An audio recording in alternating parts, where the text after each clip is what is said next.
Jesus, aleluia. Amém? Entrando na palavra, por essa causa me ponho de joelhos. Nós vimos que Jairo, devido ao problema e o desespero, ele vai até Jesus com um certo senso de urgência.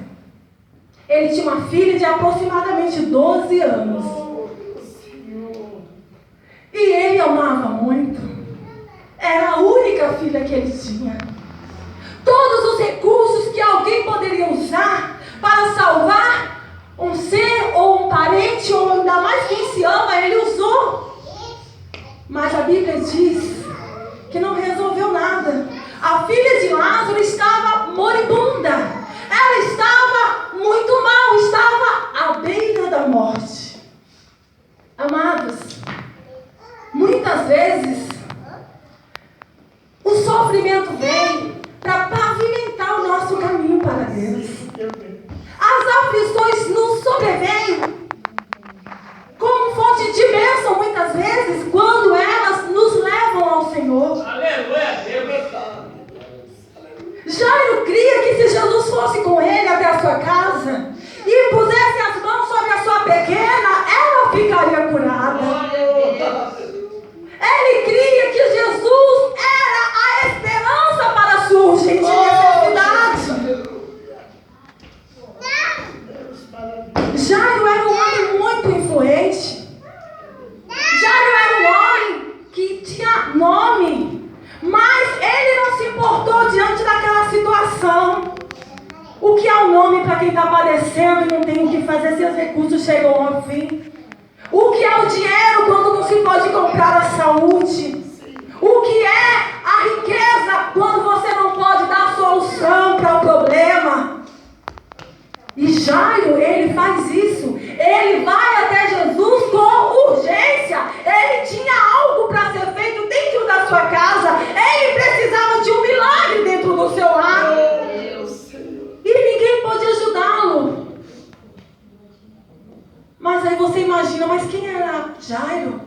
Jairo era um homem que era um dos principais da sinagoga. Era um homem rico. Era um homem poderoso, influente, líder na comunidade. E agora, ele está numa situação que ninguém pôde resolver. Nem a sinagoga, nem os principais, nem os amigos, sua influência, seu dinheiro, sua riqueza, sua fama, nada. Mas ele sabia que existia alguém que poderia mudar o quadro. Ele sabia que existia alguém que poderia mudar a situação. Já era tão importante que ele era respeitado por todos da comunidade. Ele prestava serviço no sábado na sinagoga. Durante a semana ele estava ali na escola, no tribunal, servindo a comunidade, servindo as pessoas. Ele era tão importante que ele seria aquela pessoa que nós enviaríamos para receber uma celebridade, porque ele era muito importante. Mas eu quero te dizer que a calamidade, o sofrimento também vem sobre essas pessoas. Não é preciso ter nome, não é preciso ter fama, não ter nada. O sofrimento também vem sobre nós, sobre todos. Ninguém está livre nem isento das aflições dessa terra. O Senhor disse: no mundo tereis aflições. Independente da pessoa ter fama, influência, riqueza, posição, não importa. A doença também chegou na casa de Jairo. Não ficou do lado de fora por ele ser o principal da sinagoga.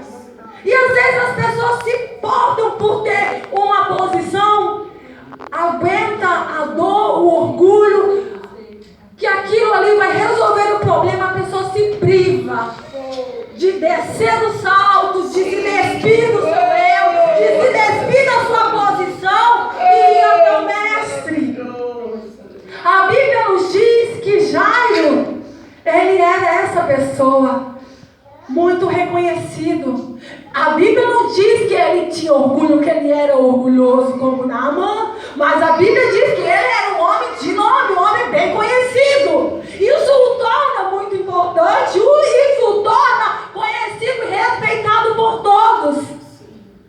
Na cultura de Israel, um homem, ele não podia se prostrar nem se humilhar diante de outro homem. Mas Jairo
Jesus acompanhou a Jairo. Aleluia. Jesus acompanhou a Jairo até a sua casa.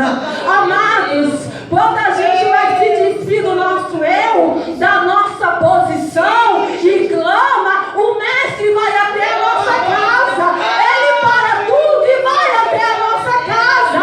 Ele deixa tudo e vai até a nossa casa. Aleluia. Ele foi com Jairo até a sua casa. Eu não sei teu problema aqui nesta manhã. Eu não sei se é o teu casamento. Pode estar moribundo como aquela filha de Jairo. Pode estar à beira da morte. Pode estar já no fim. Mas clame como Jairo. Suplique como Jairo. Se prostre como Jairo. Adore como Jairo. E você vai ver que Jesus vai contigo à tua casa. Aleluia. Pode ser a relação com os nossos filhos. Às vezes não há acordo. Às vezes não há uma relação dentro de casa. Pai, filho e pai. Amados, nós somos seres humanos. Nós somos humanos. Nós somos normais. Pai também erra. E às vezes nós somos incapazes de pedir perdão para o nosso filho. Às vezes somos incapazes de chegar diante dos nossos filhos e dizer: filho, aquele dia eu exagerei. Filho, aquele dia eu falei demais. Filho, perdoa que eu fui muito grosso, muito rude com você. E às vezes o filho está lá no quarto chorando e procura um amigo lá fora, porque dentro de casa não há mais. A relação está moribunda, está morrendo. E eu prefiro ficar orgulhoso. Eu prefiro me dar a posição. Eu sou pai. Eu não erro. Eu sou mãe. Eu não erro. E às vezes a gente deixa morrer dentro de casa. Ao invés de a gente se despir: eu sou mãe, mas eu sou humana. Eu sou pai, mas eu sou humano. Eu também erro. Meu filho tem que ver. Minha filha tem que ver que eu sou humano. Eu sou normal. Aleluia. Eu tenho que ter humildade. É verdade. Provérbios 15:33 diz que a humildade precede a honra. Quer ser honrado? Se humilhe. Seja humilde. Reconheça. De que vai adiantar eu ser pai, mas o meu filho está lá longe? De que adianta eu ser mãe? Ter nome de mãe, mas o meu filho foi para a rua atrás de amigo porque não consegue ver em mim? Amigo, companheiro, alguém que ele pode contar, que ele pode conversar. Meu Senhor. Pode ser que nesta manhã o teu problema seja espiritual.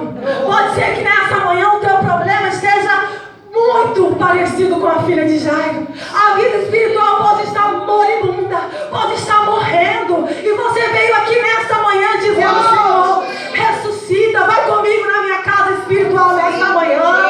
Senhor, vem, põe a tua mão sobre mim. Ressuscita-me, Senhor. Levanta-me desta doença espiritual. Levanta-me desta condição espiritual. O Senhor, Ele quer operar. O Senhor, Ele quer decretar sobre você nesta manhã cura, a saúde espiritual, o renovo espiritual. Mas Ele diz: desce. Ele diz: se prostra.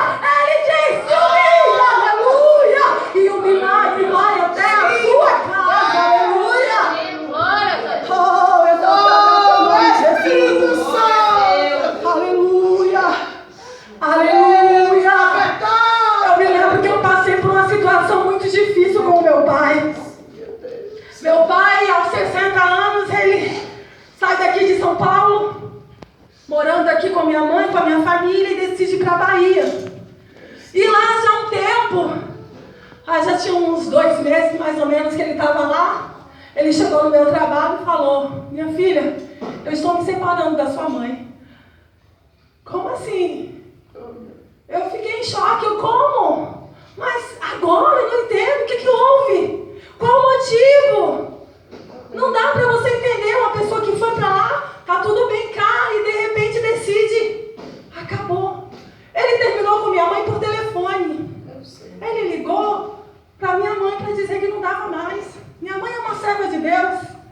Charada irmã Ana. Ganhei para Jesus, foi uma das minhas primeiras pedrinhas para Cristo. Aleluia. E ali, amados, ele me fala ali no trabalho. Mas eu me senti tão angustiada, mas tão, uma situação que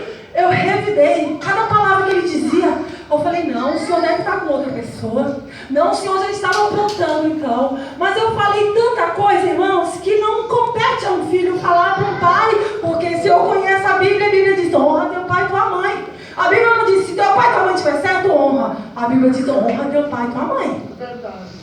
E ali eu falei muita coisa para ele, eu desabafei, estava no trabalho, tinha colegas lá, eu não quis nem saber. Eu simplesmente falei, porque eu estava arrasada. Aquela notícia me deixou praticamente prostrada, eu não tinha o que fazer. E aí eu comecei a pensar, meu Deus, e a minha mãe agora, na velhice, ele deixa a minha mãe sozinha. Meu Deus, e agora? O que vai ser da minha mãe? Senhor, e agora?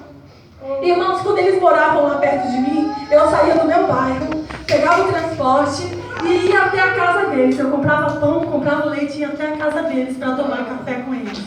Deixava os meus filhos em casa e ia para lá para tomar café com os meus pais, para ter a companhia deles na tarde. Era maravilhoso aquilo para mim. Eu, todos os dias que eu podia, durante a semana, eu ia lá na casa deles, tomar um café da tarde com eles, desfrutar daquela presença, da companhia, porque a gente não sabe quanto tempo tem pai e mãe na terra, e às vezes a gente não honra nem valoriza, e quando o pai leva, quando Deus leva, a gente vai, porque o Senhor levou papai, porque o Senhor levou mamãe. A gente não valorizou enquanto estava com vida. E ali, quando ele me falou que estava se separando, doeu dentro da minha alma, a tal ponto que eu me angustiei, que fechou meu coração para ele. E aí, isso não tem muito tempo não, deve ter uns 6 anos mais ou menos, 6 anos. E aí ele foi embora, falei muita coisa, e ele realmente estava com outra pessoa. E aí abandonou a gente, né? A minha mãe aqui com os meus irmãos, já são tudo grandes, né? Praticamente todos casados. Na Bahia tinha eu e essa minha outra irmã. E ele começou a ir na cidade de Feira de Santana, só que ele ia só na casa da minha outra irmã. Ele não ia mais na minha casa, ele não me ligava, não me dava notícia. Então ele praticamente, pelas palavras que eu falei com ele, aquilo também o afastou de mim. Eu com meu orgulho, eu com meu sentimento aqui de eu que não vou me humilhar, porque ele está errado. Ele estava errado sim, mas eu sou filha. Ele estava errado, mas eu sou pai, ele é meu pai, aleluia, e eu tenho que reconhecer. Aí um dia, eu já estava orando já há um tempo, passei meses orando, jejuando, apresentando Deus, restaura, Senhor, o casamento dos meus pais. Senhor, eu sonhava, irmãos, eu sonhava com eles voltando. Sonhava, orava, e era assim, tinha muita esperança. Só que quando eu falava com minha mãe não queria mais, né? Sofreu muito com ele, ele decidiu viver a vida dele, então ela praticamente vive para o Senhor agora. E ali, depois de um tempo, ele me ligou. Eu estava em propósito de oração, né, de quebrantamento diante do Senhor. E disse, Deus, se meu pai me ligar, eu vou abrir o coração para ele, eu vou conversar com ele. E aí, justamente naquela semana, ele me ligou. Aí, quando ele me ligou, eu conversei, pedi perdão. Falei, meu pai, eu fui muito grossa aquele dia com o Senhor. Falei muita coisa que eu não devia, tá? O Senhor me perdoe pelo que eu lhe falei. Eu quero te dizer que a minha casa está aberta. Quando o Senhor quiser vir à minha casa, se o Senhor quiser trazer a sua mulher aqui, pode trazer, as portas estão abertas. Eu não sei quanto tempo eu vou ter o Senhor nessa terra, e eu não quero me privar da sua presença, não quero privar os meus filhos da sua companhia como avô. Então eu quero que o Senhor tenha liberdade para vir na minha casa quando o Senhor quiser. Eu abri o coração, disse que o amava, amados, foi uma barreira que caiu por terra ali. Deus lançou uma barreira muito grande, e ali aquele orgulho que eu estava ali, aguentando, morreu, foi embora, desapareceu. E ali eu me desarmei. E ali meu pai veio à cidade, foi até a cidade onde morava, foi na minha casa, levou a mulher. Foi difícil, irmão, muito difícil. Deus sabe. Mas pense numa pessoa que teme a Deus e que disse, mais importa agradar a Deus, mais importa você mostrar a diferença do que você olhar com seus olhos carnais. Então, quando chegou na minha casa, eu abracei aquela mulher, eu beijei ela, eu cuidei, eu tratei bem, com honras. A Bíblia diz que se teu inimigo tiver fome, você tem que dar de comer. Que se ele tiver sede, você tem que dar de beber, que você tem que querer o bem para ele. E ali eu fiz isso. Falei de Jesus. Levei para a igreja, ela não tinha roupa, peguei minha roupa para ir para a igreja. Abençoei não tinha roupa, peguei as roupas, estão aqui, veja aqui, leva. Peguei uns calçados que tinha lá, dei, aí fiz assim, sabe? Ó, isso aqui leva para sua filha, isso aqui e tal. Penso o coração, eu digo, Senhor, eu estou fazendo como se fosse para o Senhor. Eu estou fazendo como se fosse para o Senhor. Meu pai se saiu de lá também. Meu pai está com 68 anos agora, 67, 68. Ele saiu de lá, mas saiu de lá tão assim que nem ele entendeu. É difícil, né? Ele esperava outra reação. A gente desarma o inimigo quando a gente vai com armas espirituais.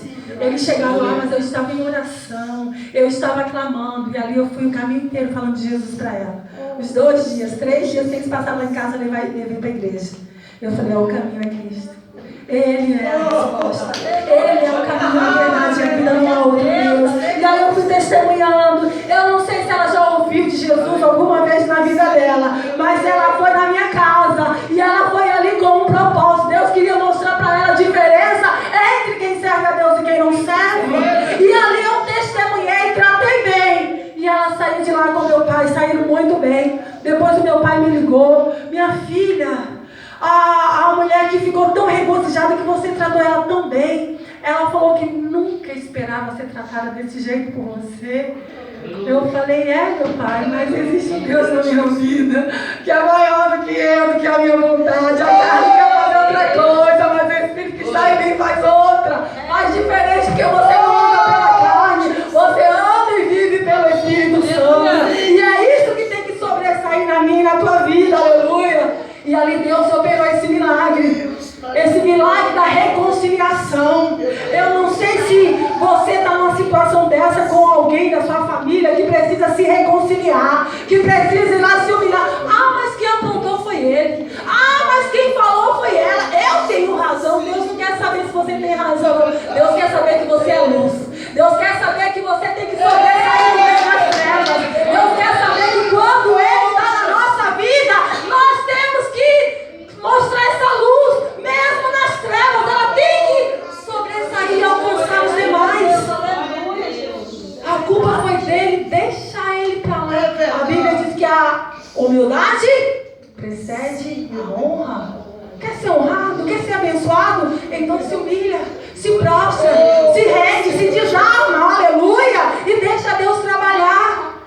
Se Jairo não tivesse se despido da sua posição, da sua alta, aleluia, posição diante daquela sinagoga, daquela nação, ele jamais teria conseguido salvar a sua filha. Se ele não tivesse se prostrado diante do Senhor, reconhecendo que Jesus era maior do que a sinagoga, ele era maior do que aqueles chefes dele, era maior. E quando ele se curvou diante de alguém que era maior, reconhecendo que podia mudar a situação, reconhecendo que podia mudar a sua história, que podia mudar, aleluia, o quadro na sua casa. E se chegou algo dentro da nossa casa e a gente muitas vezes está olhando a posição, a postura para poder ir lá, não olhe não. Então somente se lance ao Senhor, feche os olhos e se lança. Se for preciso ainda hoje, vá diante dessa pessoa, liga, se humilha e declara a essa pessoa livre para adorar o Senhor. Declara essa pessoa agora abençoada, aleluia, porque a Bíblia diz que nós somos o sal dessa terra que tem que dar o sabor. Nós temos que dar o sabor por onde nós passamos. Só que no caminho para o milagre, no caminho para a bênção dentro da casa de Jairo, chegaram pessoas para dizer para Jairo: não importunize mais o mestre, não. A sua filha já morreu, ela está morta. Para que você ainda está importunando? Às vezes as pessoas também chegam quando nós estamos buscando algo do Senhor. Quando a gente está em propósito diante do Senhor por alguém, por um esposo, esposa, filho, parente, sabe lá o quê. Alguém chega: por que você está orando ainda por ele? Já está ali, já é o fim, não tem mais jeito para aquela pessoa não. Não tem mais jeito no casamento não. Não tem mais jeito nessa situação não. Para que você ainda está importunando o mestre nessa situação? Até hoje você tem orado e nada. Mas Jesus diz o que para Jairo? Não temas, crê somente que o milagre chega na hora certa. Nesse tempo que o milagre ainda não chegou,